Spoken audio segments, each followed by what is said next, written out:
learning step by step with simple shapes and styles, sharing art adventures and happy smiles. Climb aboard and let's get started. Art Pets, we are the Art Pets.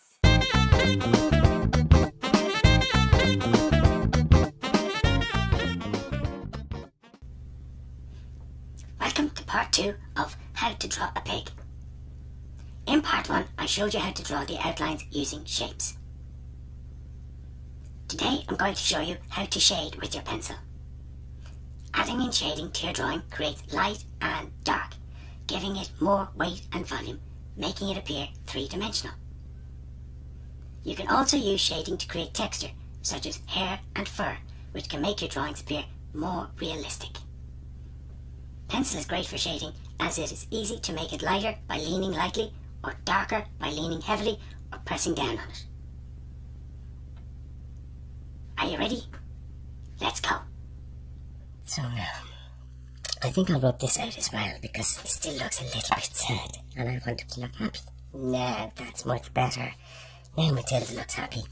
And we have the shadows around the eyes, we have the shadows here, there's a little bit of shadow there. And you can see when you look at Matilda, there's a number of shadow lines. The body on the piglet even is, it's quite smooth, but there are some small hairs that you can see. So we can see also some shadows. If you look here, can you see the shape of that shadow? That's right, it looks like a triangle. So I'm going to just make a short shape of a triangle there and just shadow it in with what I call hatching lines, just to give a little bit of uneven. So hatching lines are lines that go side by side together, like that. And you can then, to darken that, you can go over that and have what's called cross-hatching. You can see that those spaces become just a little bit darker. Did you know that pigs are very intelligent and very curious animals too? Highly intelligent, in fact, one of the most intelligent animals out there.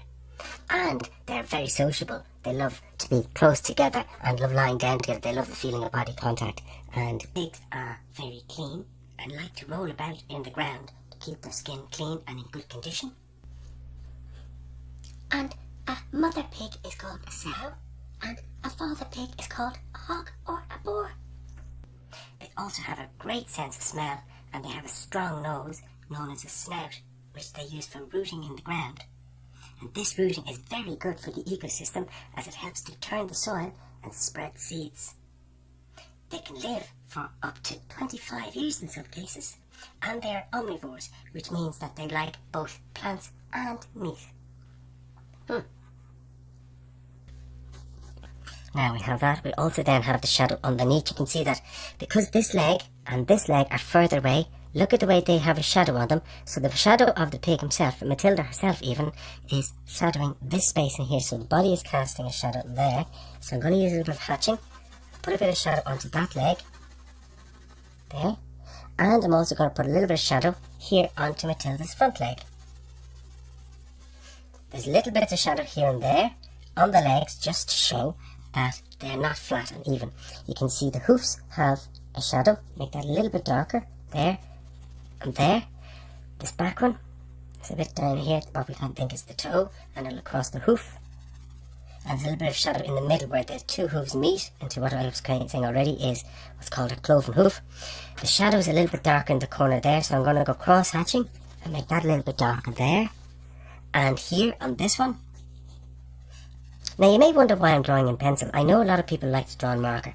I always prefer to learn to draw in pencil because pencil allows me to rub out. Pencil allows me to make lots and lots of mistakes. And I think it's very important to make mistakes because I think most of what we learn comes from the mistakes we make, not what we know, the mistakes we make and how we correct them. So I like the fact that we can draw in pencil, rub out if we make a mistake and then go back over it.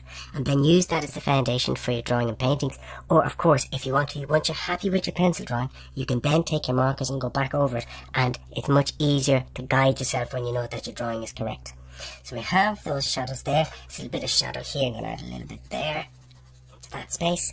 One or two shadows here and there on the back. Now, I'm not going to do this as a completely finished drawing today. What I thought we might do is we just do this as a light, loose drawing today. And then one of the days, when we have a chance, when we're doing another lesson with you, how about we paint Matilda and we'll show you how to paint Matilda. I think that'd be a brilliant idea. What do you think? Excellent. Now, The snout is a little bit darker, so some hatching shadow across the snout there. Where else?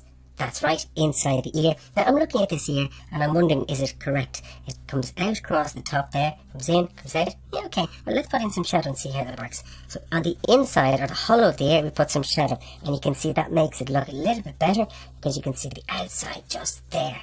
A little bit softer with shadow into that space. Of course, over here we have a lot of shadow as well, and we're going to put in a hatching shadow there.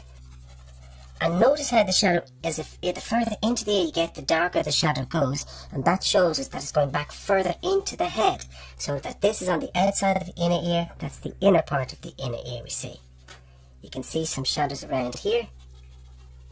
You can see some shadows around there. Shadows here. Now, this ear comes across, just checking that I'm happy with that. That's back to there. At this point, sitting just on that part of the snout, which it is. Some shadow, of course, across and around the back of the snout to show, as I said earlier, that it's. That's right, sitting out. Some below here on the mouth. Little bits there. Of course, we have it coming across. Little bits here and there on the body, just to make it look a little bit more uneven. Now, just kind of, that line is a bit too heavy. I'm going to rub that out and make that a little bit softer. Just brush that away, and you can see it comes up and down. I'm going to make that just a little bit narrower there to get that shape into that space there. And this is what I'm saying, with pencil drawing you can correct and correct and correct till you feel really happy with what it is you've got, to make it as good as you wish it to be. But remember, I know I've said it before, I'm going to say it again, it doesn't have to be perfect. That's right, it's all about having fun and enjoying yourself, keeping that quite loose. Now, I don't have too strong an outline, so I'm going to take my rubber and just break up some of that line itself so it's not too perfect. Some parts of the world you might call a rubber an eraser. Now, this is where you get an opportunity to use what you have, which is most important. Tell me something you have that we haven't used so far. That's right, your imagination. Your imagination is the most wonderful thing that you have, and anything you do is only limited by the imagination that you have. So here we get a chance to create a little bit of playfulness in our background. So for example, we can imagine that Matilda is in her pen, and maybe there's little bits of grass, so we'll draw in little bits of grass around her, like so, here and there. Of course, we've already put some shadow on Matilda, so you can assume that there'll be shadow underneath it, so we're going to just use a sort of hatching stroke, but loosely, in a sort of vertical and diagonal fashion, to create a little bit of shadow underneath her, to give the impression that she's standing, and that there's a little bit of shadow underneath from the body, casting a shadow down, like so. There might be one or two flowers. We'll put in one or two simple flowers, will we? Just to add a little bit of colour and decoration there. Of course, what do pigs love to do? They love to eat. And so she would have, do you know what a pig's vessel for feeding is called? I think it's called a trough. Yes, that's right. So we'll draw in a little bit of a trough. Now, of course, these are just ideas, but you can come up with your own ideas, and you can do many wonderful things with your own imagination to put Matilda rather, into wherever she wants to go. I don't know where Maria came from. Matilda, they both start with M. Maybe that's the common denominator. And we'll put some food in there. Just little bits of food here and there. Put a shadow to show that that's the end of the trough. There. Leaning a little bit light, put a little bit of weight and shadow in here. Some shadow down on the underside of the trough there.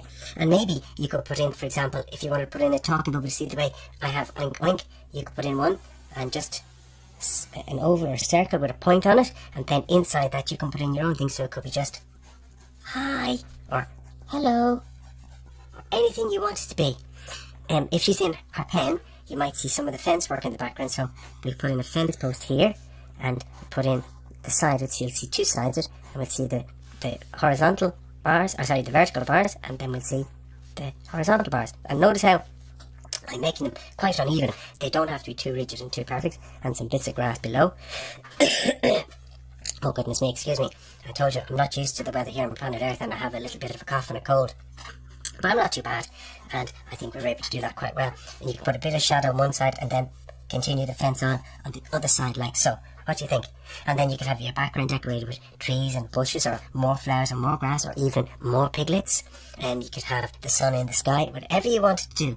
It's entirely up to you, because it's your imagination that you're adding in. Add in a few more bits of hairiness here and there. Just before I finish up, I'm going to switch from the HB pencil I've been using into my 3B pencil. 3B is a little bit darker and it allows me to get a little bit more strength into some of the darks. For example, the eyes, the nostril and around the hoofs. I have been using a HB pencil for part 1 and up until now in part 2. The H stands for hard and the B is for black. When shading, the B's are best because they are softer and this creates darks more easily. So I'm going to take my 3B pencil, and you don't have to lean very heavily on it, and I'm going to come in and just give a little bit more darkness into the eyes, here, into the pupils and irises, into the one on the right hand side as we look at it, into the nostrils, just a little bit more darkness and it gives more depth. Similarly here onto this one, in between the hooves on the feet, just give a little bit more darkness there. As you can see, it's a little bit darker. The same on this side here, also over here. Each of those areas, we could give a little bit more darkness, a little bit more scratchy darkness with the cross hatching we talked about earlier on, just on the back leg there, underneath the belly, to that space. Occasionally here and there, you don't have to do too much, and it gives a nice little bit of roughness to it.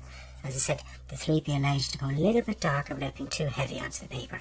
To that space there, perhaps a little bit inside the ears, into that area, and also onto this ear here, just give a little bit more depth. Here and there. You could also do a little bit onto the shadow of the grass underneath. Give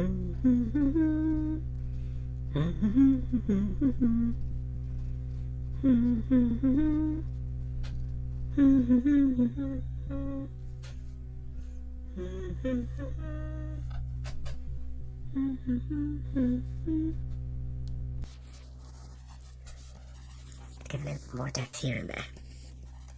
Now, that's it. I'm very happy with that. That looks very good. That just gives that little bit of extra. I think actually as well I'll just add a little bit of extra darkness to the front of the snout, just to give a sense of balance to that, and also to the mouth. And there we have Matilda. So, we've come to the end of our lesson. Thank you, Matilda.